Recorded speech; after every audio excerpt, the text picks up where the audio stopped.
एक लाभार्थी सूची हमारी एनएम लेके वापस आ जाती है रिपोर्ट के साथ, और एक लाभार्थी सूची आंगनबाड़ी और आशा के पास इस आशा से रख दिया जाता है कि एक माह के दौरान अगर कोई गर्भवती माता बढ़ जाती है या कोई नया बच्चा पैदा होता है या कोई बाहर से आ गया तो अगले 17 दिवस में उसको हमको लाभ देना है, तो ये अपडेट करती रहती है पूरे माह की दौरान। पोषण पुनर्वास के क्या है इसमें आया है सर एक्चुअली क्या है, ज्यादातर ये चीजें मेडिकल कॉलेज में पाई जाती है, जैसे अति कुपोषित बच्चे होते हैं जिनके माँ बाप इन बच्चों के पास भी ये है। मैं ये अनुरोध करूँगा कि आप कुछ जो डेफिनेशन इम्पोर्टेंट है वो आप बताएं, जैसे कि बौनापन हो गया, बौनापन क्या है, और ये जो बोला जा रहा है आपको कि जो 5 साल तक के बच्चे हैं इन पे क्यों ध्यान दिया जाए। जैसा कि आपको पता है कि पहले 2 साल में आपका ब्रेन ग्रोथ जो है 85% होता है और अगले 5 साल में आपका 90%। तो एक बच्चे की जो मानसिक क्षमता है वो पहले 5 साल में ही डिसाइड हो जाती है। तो उसके बाद का कार्य जो है आपका, उसके बाद आप उसको जितना भी बढ़िया खिलाइए, जितना भी अच्छा खिलाइए, उसका जो मानसिक क्षमता है वो कम घट चुका होता है। 25-30% भी अगर घट जाता है तो आप समझ जाइए कि उस बच्चे को IQ लेवल कितना नीचे गिर जाता हो। ये तो सिर्फ मानसिक लेवल पर हुआ। आप अगर समझिए कि उस बच्चे को आप शुरू के 5 साल तक उसको खाना कम मिलता है तो बौनापन स्टंटिंग बोलते हैं उसकी, स्टंटिंग में उसका हाइट जो और उनके जनरेशन है आप सबको देख लोगे सब 5-10 पहुंच चुके हैं। ये इसलिए क्योंकि क्षमता तो हमारी ज्यादा है, लेकिन क्योंकि उस समय लोग कम खाते थे तो कभी लोगों का वजन उतना बढ़ नहीं पाता था या हाइट नहीं बढ़ पाता था, IQ लेवल पे कम रहता था। तो वैसे ही जो बच्चे हमारे गाँव में जिनको हम आइडेंटिफाई कर रहे हैं, इनका भी अगर वजन और IQ लेवल बढ़ाना है तो हम ये शुरू के 5 साल है इसी में सबसे ज्यादा हमें जोर देना होगा। इसीलिए ये बच्चे जो है ICDS के तहत जो इनका 1975 से चल रहा है आपका ICDS, कि जिसमें ये है कि आपके बच्चों को जो 23 से 6 साल के बच्चे उनको खाना प्रोवाइड किया जाता है, क्योंकि ICDS में कुछ कमी रह गया, जरूर कुछ कमी रह गया कि वो जिस स्तर पे होना चाहिए उस स्तर पे कार्य नहीं हो पाया। इसलिए इस बार जो हमारी राज्य सरकार है और खास करके हमारे मुख्यमंत्री महोदय जो वो चाहते हैं कि यूपी में एक ऐसा अनोखा काम हो जो और किसी राज्य में नहीं हुआ। इस तरह का कुपोषण मिशन आज तक किसी राज्य में नहीं हुआ, इसको मिशन के तौर पर लिया गया। ICDS एक संस्था चल रही है या आंगनबाड़ी कार्यकर्त्री काम कर रही है, वो अपना नोटबुक दे रही है, वो अलग से रखा जाता है, उसको एक मिशन के तौर पर नहीं लिया गया। लेकिन पहला बार ऐसा होगा कि हमारा राज्य सरकार जो है एक कुपोषण को हटाने के लिए एक मिशन के तौर पर काम कर रहे हैं।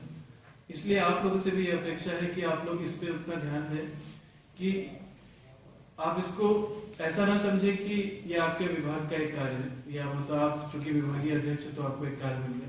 ये एक पुण्य का काम भी है, जैसा कि है कि आप नौकरी में अगर हैं तो आपको पुण्य का काम करने का बहुत अवसर मिलता है, लेकिन यहाँ पर जो आपका पुण्य का काम है वो एक छोटे बच्चे के साथ भले करने का है, जो आपका भविष्य है, आपके देश का भविष्य है, आपके राज्य का भविष्य है। और ये पुण्य के काम में आपको ज्यादा मतलब पैसा लगाना ना कुछ करना, आप बस मॉनिटरिंग से ही करिए, बच्चे को थोड़ा सा पर्सनल टाइम निकालते हुए अच्छे से हेल्प करके, तो जो आप पुण्य कमा सकते हैं वो बहुत ज़्यादा है। ऐसा है कि मंदिर और मस्जिद में पैसा डाल के या वहाँ पे घूम घाम के जो पुण्य आप कमाएंगे या जो आप अपने पाप धोते हैं उसका कोई मतलब नहीं है। भगवान देखता है कि आप कितने एसिड की गोलियां 100 गोलियां वो उनको प्रोवाइड कराते हैं। उसके पश्चात अगर गर्भावस्था के दौरान बाकी जांचें होती हैं, हमारे साथ CDPO ने देखी होंगी, एब्डोमिनल गर्थ यानी पेट की चौड़ाई नापी जाती है, जिससे ये पता चलता है कि बच्चे का विकास ठीक से हो रहा है कि नहीं हो रहा है। दूसरे माँ का रेगुलर वजन लिया जाता है और प्रत्येक माँ का रेगुलर वजन लेने से ये पता चलता है कि माँ के पेट में जो बच्चा बढ़ रहा है वो ठीक से बढ़ रहा है कि नहीं बढ़ रहा है। और तीसरी जो चीजें होती है जैसे खून की जांच और पेशाब की जांच। खून की जांच में हम देखते हैं माँ का हीमोग्लोबिन का स्तर कैसा है, और साथ में पेशाब की जांच में देखते हैं कहीं ऐसा तो नहीं कि गर्भावस्था के दौरान कई बार पेशाब के माध्यम से शुगर आ जाते हैं और प्रोटीन का स्राव होता है जिससे माँ कमजोर हो सकती है। उसके अलावा जो आजकल रिसेंट वो है अल्ट्रासाउंड हम करा लें, अल्ट्रासाउंड में बिल्कुल गर्भावस्था की अवधि आ जाती है, बच्चे का विकास आ जाता है, और कम से कम गर्भावस्था के दौरान 2 बार अल्ट्रासाउंड कराना चाहिए। लेकिन चूंकि हमारा देश काफी गरीब है, लेकिन सरकारी अस्पतालों में ये अल्ट्रासाउंड बड़े आराम से कराया जा सकता है। ये रही बात गर्भावस्था के दौरान पोषण कैसे हम उसको मेंटेन करेंगे। साथ में जो भी माँ खाना खा रही है, जो रेगुलर खाना खा रही है बच्चे के हिसाब से उसको कम से कम जितना खाना पहले खा रही थी उसका 1.5 से 2 गुना खाना उसको खाना चाहिए। इस खाने को अगर हम लोग डिफरेंट पार्ट में डिवाइड करते हैं तो माँ आराम से पचा सकती है। दूसरे जब बच्चा पैदा होता है तो जन्म के समय आप देखिए तो अमूमन बच्चे का वजन 2.5 से 3 किलो के आसपास होता है। एक साधारण सा फॉर्मूला है, मैं चाहूंगा कि आप लोग सब लोग नोट कर लें इसको। 5 महीने के आसपास जब बच्चा होता है तो अपने जन्म के वजन से लगभग 2 गुना हो जाता है। 11 से 12 महीने के आसपास अपने जन्म के वजन से 4 गुना हो जाता है, 3 गुना हो जाता है, सॉरी। 2 साल के आसपास जब बच्चा पहुंचता है तो अपने जन्म के समय के वजन का 4 गुना हो जाता है, और 5 साल में 5 गुना और 10 साल में 10 गुना। ये मोटा मोटा फार्मूला है। वैसे तो डे वाइज भी हम लोग को बता सकते हैं कि 25 से 30 ग्राम इस तरह से बढ़ता है, लेकिन ये मोटा मोटा रखेंगे तो हम जैसे गांव में जाते हैं और किसी एक बच्चे को रैंडमली 2-3 बच्चों को हम लोग देख लेंगे तो हमें पता चलेगा बच्चे का वाकई में उम्र के हिसाब से उसका वजन ठीक है कि नहीं है। दूसरे नंबर पे हम लोग देख सकते हैं बच्चे की लंबाई। जन्म के समय अमूमन लंबाई 50 सेंटीमीटर के आसपास होती है, और ये लंबाई ग्रेजुअली बढ़ते बढ़ते लगभग 10 साल की उम्र तक आते आते, अभी मुझे एग्जैक्टली याद नहीं, लेकिन लगभग 5 साल से ये 1 मीटर के आसपास हो जाती है।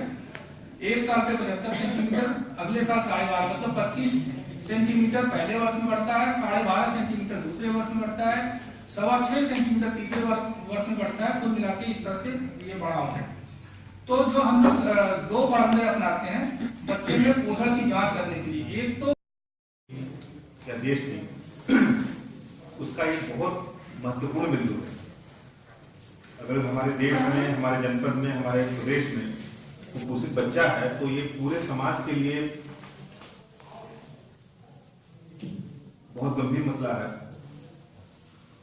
इसमें हम लोगों को 2 तरह से प्रयास करना है। एक तो जागरूकता फैलाना, और दूसरा जो उपलब्ध हम लोग सहयोग कर सकते हैं जागरूकता के अलावा विभिन्न डिपार्टमेंट जैसे डीपीआरओ हैं, बीएसए साहब हैं, डीआईओएस हैं, इनके अलावा स्वास्थ्य विभाग और जिला कार्यक्रम अधिकारी का तो पूरा का पूरा योगदान इसमें है, वो सीधे इसमें इन्वॉल्व है। लेकिन इनके अलावा हम सब की क्या जिम्मेदारी हो सकती है, विभिन्न विभागों की क्या जिम्मेदारी हो सकती है, इसके बारे में आप लोगों को चिंतन करना है, बताना है।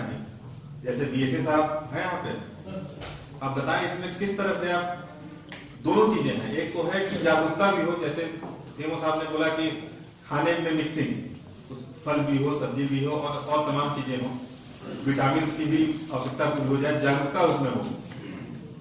जो उपलब्ध बैठ जाइए, मतलब ये तो हुआ कि जो उपलब्ध संसाधन है उनके पास गांव में जो है, जो एक गरीब आदमी वहन कर सकता है, उसको कैसे हम लोग मोटिवेट करें कि जो जितने पैसे में अभी आप 10 रुपए मान लीजिए कि एक टाइम का खाने का है, तो 10 ही रुपए में किस तरह से वो व्यवस्थित कर लें कि कुपोषण वाली समस्या या कुछ हद तक निजात पाले उससे। दूसरा जो बताया गया कि ग्रामीण स्वास्थ्य समिति के पास, ग्राम स्वास्थ्य एवं स्वच्छता समिति के पास 10,000 रुपए रहता है। अभी 5,000 रुपए हम खर्च कर सकते हैं, उसमें पैसे की कोई समस्या नहीं है स्वास्थ्य विभाग में, और ऐसे कार्यक्रमों के पैसे की कभी कमी नहीं होती। 5,000 खत्म होगा तो फिर उसका पैसा और आ जाएगा, अन्य तरीके से भी आपूर्ति हो जाएगी। लेकिन पहले हम लोग को चिन्हित करना पड़ेगा कि कुपोषित बच्चे हैं, किन किन चीजों की कमी है। ये मैकेनिकल ढंग से काम नहीं हो पाएगा। अभी भी देखिए हम लोग कागजों पर अच्छी कार्रवाई कर रहे हैं, चाहे आंगनबाड़ी केंद्रों का संचालन हो, चाहे शिक्षा के क्षेत्र में हो, कागजों में हम लोग ठीक ठाक दिखाई देते हैं। लेकिन वस्तुस्थिति है कि हमारे जो प्राथमिक विद्यालय और क्या क्या सहयोग उसमें किया जा सकता है, ये एक एक करके आप लोग पहले बता दें। जैसे मैं शुरुआत करूंगा बीएसए साहब से। बीएसए साहब आप बताएं कि कुपोषण, क्योंकि सारे बच्चे आपके यहाँ आते हैं, उनसे बड़े बच्चे आते हैं, 6 साल से ऊपर के बच्चे आते हैं, लेकिन फिर भी जैसे 12-13 साल की बच्चियां हैं, 12 से 15 साल की बच्चियां हैं, ये तो आती है स्कूल में। तो ऐसे बच्चों के लिए जो 6 साल से ऊपर हैं, या ऐसी बच्चियों के लिए जो इस रेंज में आ रही है, या बल्कि कहें तो सारे बच्चों के लिए किस तरह से आप इसमें सहयोग कर सकते हैं? हमारे बच्चे हैं, उनके माध्यम से भी हम एक जागरूकता पैदा कर सकते हैं कि कोई मतलब अच्छा खाना, महंगा खाना ही उपयुक्त नहीं है। बैलेंस डाइट के लिए जो मौसम की चीज़ें हैं, जैसे इस समय पत्ते वाली सब्जियां हैं, बथुआ है, ये मिर्ची है, या चने और मटर के साग भी है, ये काफ़ी इम्पोर्टेंट है। लोग इनको ज़्यादा सीजन में यूज नहीं करते हैं, वो वही मसाले वाली सब्जियां और चावल और ये सब ज़्यादा पसंद करते हैं। तो जो छोटी छोटी माइक्रोन्यूट्रिएंट्स और न्यूट्रिएंट्स मिलते हैं इन चीजों में, उनका उपयोग किया जाए बच्चों को भी। जैसे केले की सब्जी हो गई, आलू की जगह पे केले की सब्जी भी हो गई, सस्ता ही पड़ेगा, आयरन की कमी पूरी हो जाएगी, इस तरह से। और बताएं। इस तरह से एक जागरूकता सर पैदा की जा सकती है शिक्षकों के माध्यम से और अन्य चीजों से, ताकि लोग इससे अवेयर हो सकें और वो मतलब जन जन तक बात पहुंचे, लोग अपने खान पान में मतलब महंगा ना हो करके भी सस्ता में वो व्यवस्थित ढंग से रहे, तो ज्यादातर समस्याएं साफ हो सकती। बच्चों के पाठ्यक्रम में कहीं से थोड़ा समय अगर इसमें निकाला जाए। आपको ये देखना है जो अति कुपोषित बच्चे हैं उनका प्रोग्रेस क्या हो रहा है। इन बच्चों का एक ग्रोथ चार्ट बनता है, हर एएनएम के पास रहता है, वो हर महीने उसका वजन करती है। तो वो ग्रोथ चार्ट में आपका 3 कलर होता है, एक हरा, एक पीला और एक सफेद। तो हरा पीला लाल लाल होता है, यहाँ पे 4 नहीं होता आपका, लाल सफेद और पीला। अगर वो बच्चा लाल में तो अति कुपोषित है, और बच्चा पीले में है तो वो आपका हो गया कुपोषित, और सफेद में है तो वो नॉर्मल। तो अब बच्चे को हर महीने जब उसका वजन होता है, अगर वो बच्चा अच्छा प्रोग्रेस कर रहा है तो उसका लाइन बनते जाता है, जैसे आप लोग बनाते होंगे बचपन में ग्राफ टाइप, वो लाइन बनते जाता है, वो लाइन पीले से फिर सफेद में आ जाता है। अगर वो लाइन सफेद की तरफ आ रहा है तब भी आप बोल सकते हैं कि बच्चे का प्रोग्रेस सही तरफ है। तो ये आप नोट करेंगे कि हर महीने जो अति कुपोषित बच्चे हैं उनका आप ग्रोथ चार्ट मॉनिटर करेंगे कि वो सही जा रहा है कि नहीं, ये आपको देखना है। प्लस जो चीजें इन्होंने बताई अभी कि एएनएम कार्यकर्त्री में जो फंक्शन है कि 6 से 3 महीने वाले बच्चों को जो घर जाने के लिए मिलना है वो मिल रहा है, हॉट कुक मिल रहा है कि नहीं, जो गर्भवती महिला है या धात्री महिला है उसको पोषाहार मिल रहा है कि नहीं, ये आपको देखना है। जो किशोरी है उसको जो सामान्य चीजें उनकी ट्रेनिंग मिली है कि नहीं, ये आपको देखना है। प्लस चूंकि जिस दिन आप जाए ये इंश्योर करें कि उसी दिन विलेज हेल्थ डे हो, बुधवार हो, ताकि एएनएम और आशा और आंगनवाड़ी कार्यकर्त्री तीनों लोग वहाँ मौजूद रहे। उस दिन आपको ये भी देखना है कि क्या एएनएम जो है उसने सारी गर्भवती महिलाओं का रजिस्ट्रेशन करवाया हुआ है, क्या उसके पास टेटनस की सुइयां है, बीपी मशीन, जैसे मैंने बताया सबके पास इलेक्ट्रॉनिक बीपी मशीन है जिसको उनको कुछ करना भी नहीं है, 1 मिनट में काम करते हैं, वो सबके पास है कि नहीं, सबका नापा गया है कि नहीं, जो आपकी प्रेग्नेंट महिला है उनका वजन हो रहा है कि नहीं, हेमोग्लोबिनोमीटर, ये सबसे जरूरी चीज है। ये कई बार हो सकता है कि एएनएम जो है जल्दी में यूज नहीं करती, इसका इस्तेमाल हो रहा है कि नहीं, और आपके यहाँ पे जितनी इस तरह की महिलाएं हैं क्या उनका हेमोग्लोबिन का रिकॉर्ड है कि नहीं, ये आपको देखना होगा। पेट का परीक्षण वगैरह आप चाहें तो देख सकते हैं। ये आपको साथ में मैसेज भी पास करना होगा जो हम फूड का आपको बना के दे रहे हैं कि कौन सा लोकल इलाका में आपका न्यूट्रिशियस है। ऐसे लोगों में बहुत गलत अवधारणा होती है, जैसे कि मेरे परिवार के लोगों में भी है सर कि ये बादाम खाइए, महंगी चीजें, काजू खाइए तो आप जो है बहुत हेल्दी हो। ये बहुत ही गलत तरीका का अवधारणा है। इसका आपका पोषित या मतलब बैलेंस डाइट से